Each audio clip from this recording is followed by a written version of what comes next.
Have you ever experienced a situation that just rocked your world?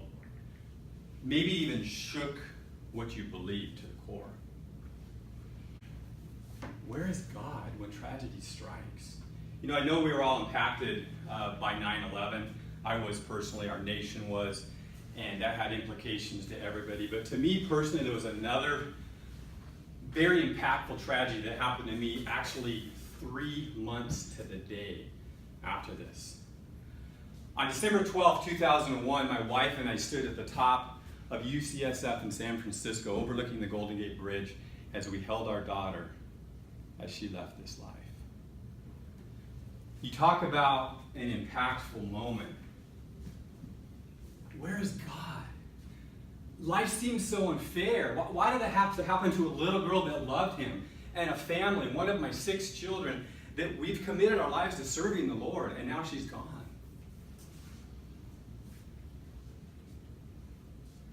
On December 2nd, 2015, I walked into my office. I'm a regional supervisor of the county of San Bernardino. And I walked in with this guy on the left side, Farouk.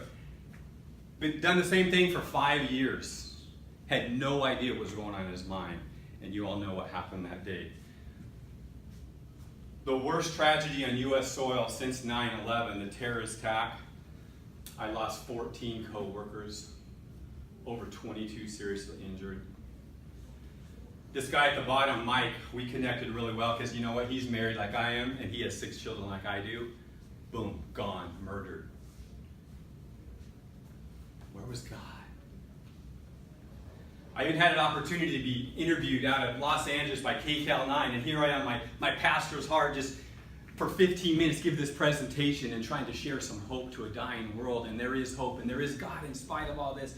But of course, you know, we live in a culture that doesn't appreciate that. So I got that 5-second little blurb on the news that night. It was a warm, fuzzy statement. But that's the culture we live in. But it brings questions to our mind. Why would a loving God allow this? Doesn't he care? Doesn't he care that I'm never going to see my daughter learn to drive? I'm never going to walk her down the aisle? I'm never going to have grandchildren with her?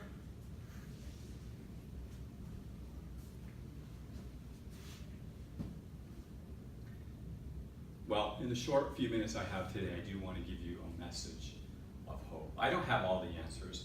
This is a difficult subject. You've all been through tragedy. It's not just me. But there is hope. I'm here to tell you there's hope. And I want to focus on 3 areas this morning, give you just a little roadmap. How can we consider and lovingly help someone that's going through a tragedy? And I want to provide some perspective that doesn't answer everything, but it helps with the whole subject of evil. And then, is God still there in the midst of tragedy? I believe that he is. You know, God has actually taken care of the problem of evil. He sent his son to die for us. But you know what?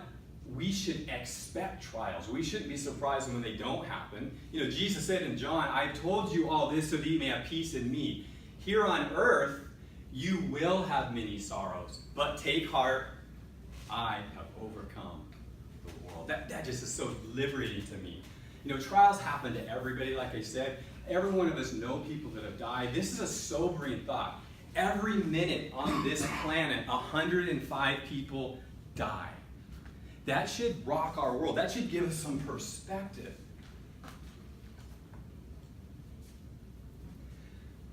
I'm going to share a quote with you that I got from Sean McDowell that's been impactful on me. Then I want to share something that I'm not real proud of.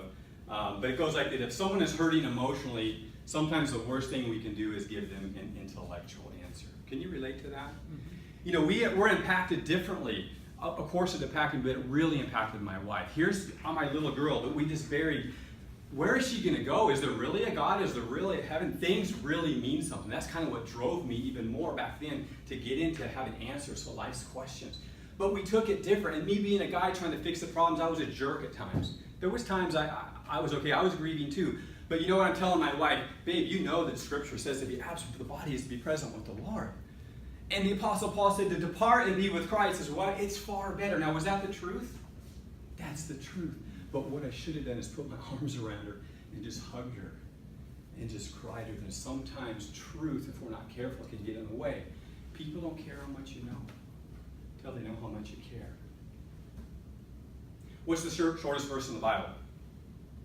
Jesus wept. Jesus wept. I was reading that, and it's so short, but it's so powerful. You know the context. Here's Jesus. He's in Bethsaida with his disciples, and he gets word that his friend Lazarus dies. And he gets there, and, of course, the sisters, Mary and Martha, are, Lord, if you'd only been here. And here's what's amazing to me. Here's Jesus Christ, the one that's truth personified, that said, I am the way, the truth, and the life. And he knew just in a short amount of time what? He was about to say, Lazarus, rise forth, and he was to come out of the grave. He knew the truth. But here is Jesus Christ, God on earth, and what does he do? He connects with those grieving, and he weeps. That should minister. When someone's hurting, you don't have to say a lot of things. Just like Job's friends, they sat in the dirt for a week, didn't say a thing. That's probably the best thing they did. Because once they started opening their mouth, it wasn't very comforting to Job. So now let me give you a little perspective. Last week I was up near Lake Tahoe, a place called Loon Lake. And I'm up on this bluff overlooking the meadow. I'm camping down here in the meadow, and South Lake Tahoe is behind me. But when you're up on this bluff and you look down, you can't see where my tent is. You can't see the rivers and the valleys. And sometimes you're so close to the trees, you can't even see the forest. When you get up on this bluff and you get this perspective, you can see for hundreds of miles. You can see down towards South Lake Tahoe. Sometimes in life, we need these perspective moments. This was a perspective moment for me. As I was holding my daughter, you know what I didn't think? I wish I had more money in the bank. Man, I wish I had a better platform. I wish I was famous. I was so focused that my daughter was with Jesus now. That is amazing. And that's what gives some comfort, because I got that big picture view. And we have to have this proper perspective of life. Because we all think we're going to be 80, 90, 100 years. And so here we go along in this little, Scripture calls it a vapor, a tent, a tabernacle. And when we don't get our 80 and we only get 10 like my daughter did, that's not fair. Because I didn't get but I need to back up and realize for a Christian, that's not our life, right? We live forever. And death for a Christian is not an ending of life, it's a transfer of living. That is so powerful in me. It's a transfer of living. We need that perspective. And God is still there. But this might sound rude. What's the big deal? So all these people died. So my daughter died. Who was? What does it matter? If a cat kills a mouse, that's just doing what it does. If only the strong survive, what does it matter? It's just your opinion over mine. Richard Dawkins says there's at the bottom no design, no purpose, no evil, no good, nothing but blind, pitiless indifference. We know that's wrong. Why? Because it's written in our hearts. Scripture says we have a conscience and it's manifest in them. We know what's right and wrong. God's nature, that's the moral law, is the standard for goodness, and without God, there's no objective right or wrong. C.S. Lewis struggled with this too. My argument is God, the universe seems so cruel and unjust.